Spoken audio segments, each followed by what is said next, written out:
간암 근치 후에 간 이식을 하면 5년 정도 살 수 있냐, 나이가 60이신데 막내를 대학 졸업시킬 때까지 살고 싶다고 하십니다.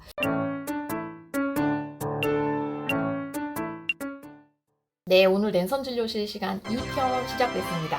저희 첫 번째 질문은요, 간경화 진단 받으신 분인데 앉아있거나 누워있다 일어나면 쓰러질 정도로 어지러움을 느끼신다고 얘기를 합니다. 그리고 뭐 땀 흘리거나 계단 많이 오를 때도 어지러움을 느끼는데 간이랑 관련이 있을지 물어보셨어요. 일단 뭐 당연하지만 빈혈은 없으신 거죠? 빈혈 여부는 확인하신 거죠? 만약에 빈혈이 없다 그러면 현재 상태는 우리가 이제 기립성 저혈압이라고 하는 상태가 조금 의심이 되고요. 사실 이제 간경화 환자분들이 이렇게 기립성 저혈압이 생기는 경우가 조금 많이 있어요. 우리 간경화가 간이 딱딱하잖아요. 그러니까 이제 피가 그쪽 간으로 통과를 하지 못하고 다른데 온갖 샛길로 이렇게 혈액순환이 정상적인 사람이랑 좀 다르게 됩니다. 그래서 정상인과 달리 간경화 환자들의 뭐 심박출량이라든지 심장 기능 아니면 혈관 내 저항 같은 게 많이 달라져 있어서 기립성 저혈압 비율이 좀 높다고 돼 있어요. 그리고 자율신경계도 조금 간경화 환자분들한테 떨어져 있다고 돼 있기 때문에 아무래도 이런 기립성 저혈압이 발생할 가능성이 높고, 기립성 저혈압은 일반적으로 완치시키는 약은 없습니다. 그냥 이제 천천히 일어나도록, 어떻게 보면 옛날에 우리 수동기어 생각하시면 되는데요. 자동차에서 뭐 1단에서 2단 넘어가는 게 빨리빨리 안 되는 거거든요. 그러면 이제 그게 적응을 하기 전까지 자세 변환을 천천히 하는 거가 사실은 정답이긴 합니다. 네, 두 번째 우리 환자분께서는 이제 복수가 있으셔서 배꼽 탈장이 있는데 이거 지금 치료를 어떻게 해야 되냐, 선생님이 수술은 조금 이제 꺼려 하시는 느낌이고 근데 탈장이 아프다라고 얘기를 하십니다. 이게 제가 이제 사진을 좀 보여드리면요, 아무래도 탈장이 생기는 거는 우리가 복수가 생기면서 복압이 높아지게 되니까 그 사이에 약한 부분으로 뚫고 나오는 거예요. 근데 일반적으로 이렇게 손으로 이렇게 마사지를 하다 보면은 들어가게 되는 탈장은 크게 문제가 없는데요. 지금 오른쪽 아래에 보이는 감돈이라고 하는 상태가 있습니다. 이거는 이제 장이 낀 거예요.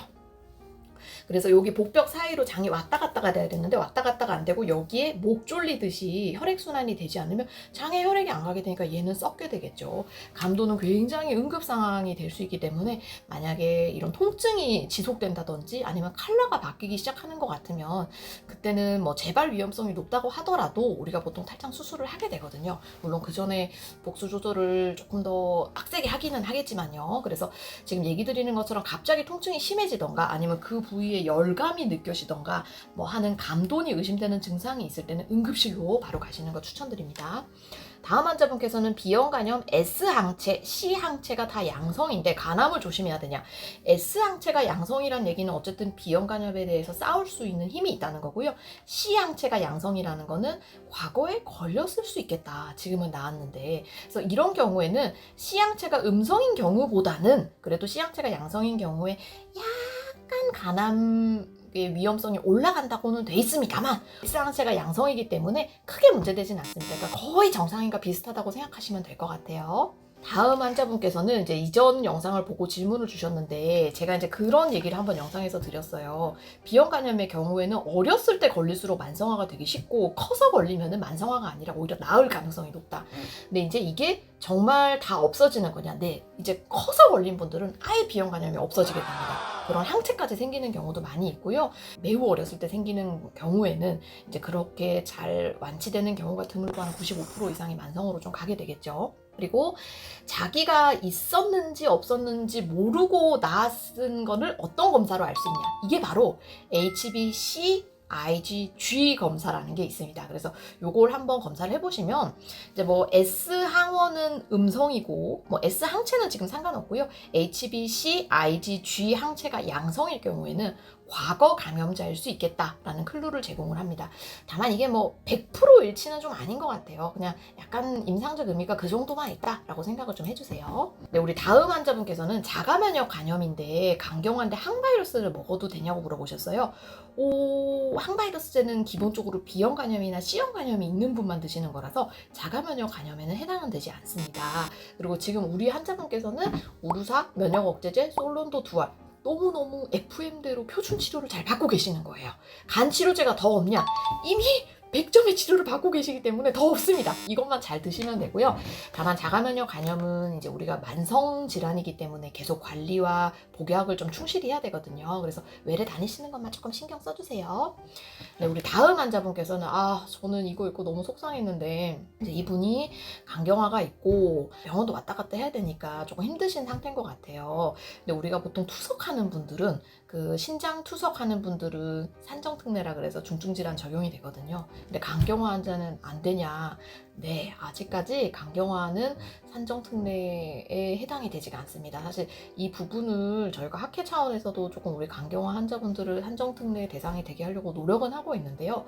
이제 국가는 기본적으로 산정특례라고 하는 거는 유병률이 굉장히 낮은 질환 위주로 조금 하려는 경향이 있어요. 근데 이제 유병률이 아주 낮은 희귀 질환보다는 우리 간경 환자분들이 조금 많거든요. 그래서 아마 산정특례 대상이 아직까지는 되지 않고 있습니다. 네, 그 다음에 가을님께서 질문 주셨는데요. 알코올성 지방간을 먹어도 이게 콜레스테롤 수치가 올라갈 수 있는지를 물어보셨어요. 네, 올라갈 수 있습니다. 실제로 우리가 술을 먹잖아요. 그럼 바로 간이 굳는 게 아니라 알코올성 지방간을 한번 찍고 그 다음에 이제 섬유화나 간경화로 가게 되거든요. 알코올성 지방간이 있다는 얘기는 결국 콜레스테롤 대사가 많이 일어나서 그 여분을 간에 저장을 한다는 뜻이에요. 알코올이 칼로리가 엄청납니다. 빈 칼로리이기는 한데 몸 안에 그렇게 불필요한 지질 대사를 좀 일으키기 때문에 가능합니다. 네, 다음 우리 신호 환자분께서는 이분은 지방간이 체중에 비해서 심한 상태였는데 우루사 100ml를 이렇게 계속 먹었더니 지방간이 없어졌다고 되어 있었어요. 운동을 안 하셨는데 너무 다행이고요. 사실 이제 우루사가 지방간의 치료제까지는 아닙니다. 보조제이기는 한데 지금 우리 신호님처럼 일부 환자에서는 드라마틱한 효과를 조금 보는 경우가 있는 것 같기는 해요.